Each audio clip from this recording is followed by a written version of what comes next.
Hello, Guardians. Today's recipe is in loving memory of the red planet that the darkness took from us. They left a Mars-shaped hole in our Mars-shaped heart. We're going to be making some Rubicon Valley sweet potatoes. Now that Mars has entered public domain and Clovis Bray isn't going to hit us with a lawsuit, I figured this would be a wonderful opportunity to do some Mars-themed food.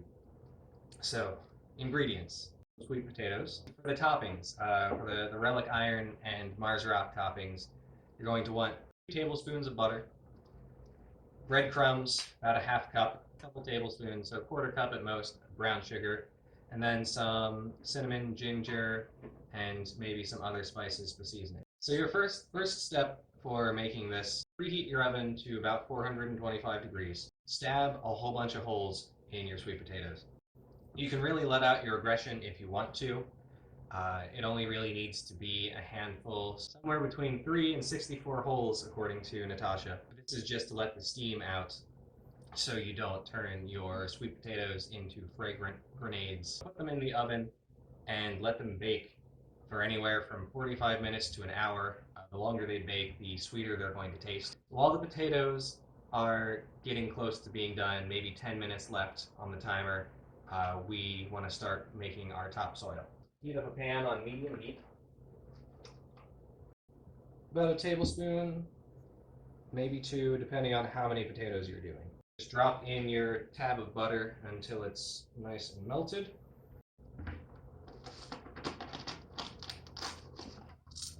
This is absolutely the worst way to do this. These are videos in a nutshell.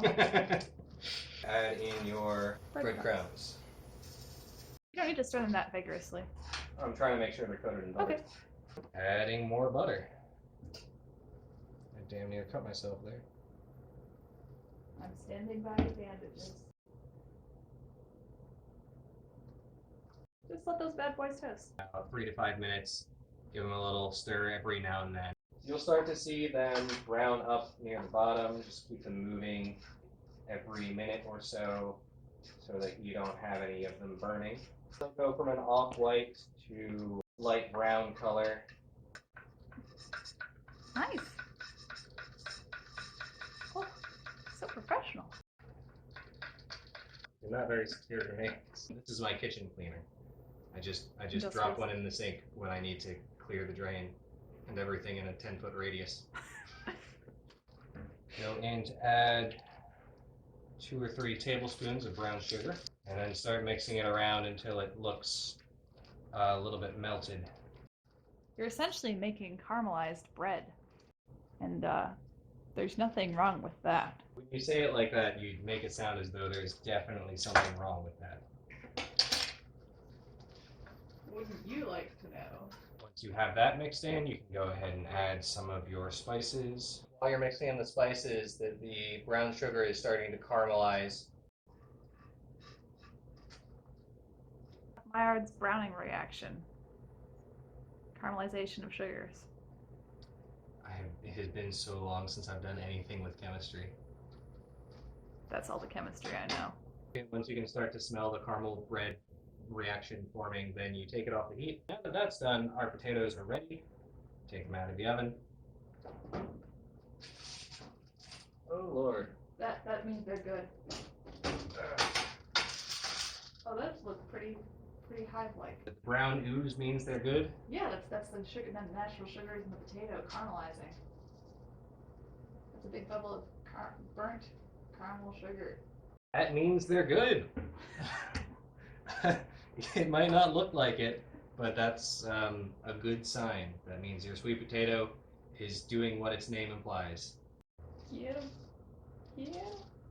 I'm just trying to figure out how to cut it without getting the juices to spill all over my delicate fingers. There we go. Yeah. Look at that. Just sinks Cuts like right into the warm flesh. Yeah, it's a little too tough to just slice, unless I'm not doing it wrong. Oh, there we go. There we go. Look at that. Bright orange and steamy means that you've done it right. And softer on the inside. So you can cut it through the inside because it is too resilient on the outside. That's what my therapist said about me. Do you want to talk about it? I already did. Out. Rookie mistake. I have to be very delicate to get the sweet knife meat out. Knife meat, love. I got it. I'm gonna stop before I hurt myself some more. Anyway, why am I roughing up the surface? Gives the topping something to cling to. Yes. They don't just slide right off. Tak po-ruski. Ty znasz? I don't speak Rasputin. Это масло. I don't. He's gone. No, it went exactly where I meant it to. There's a more appropriate tool to do this. Thank you, love. But of course, our son. Yeah, this is more appropriate. Oh Lord. Rake it up a little bit because it probably sat. Just sprinkle this on. Spoon. It would be nice to have the toppings go on. There we go. Here we go. Some of it's going to be in chunks. That's okay. Mars has chunks. Mars is chunk. Yeah, real planets have chunks. Put that on a t-shirt. And then that's pretty much it. All right.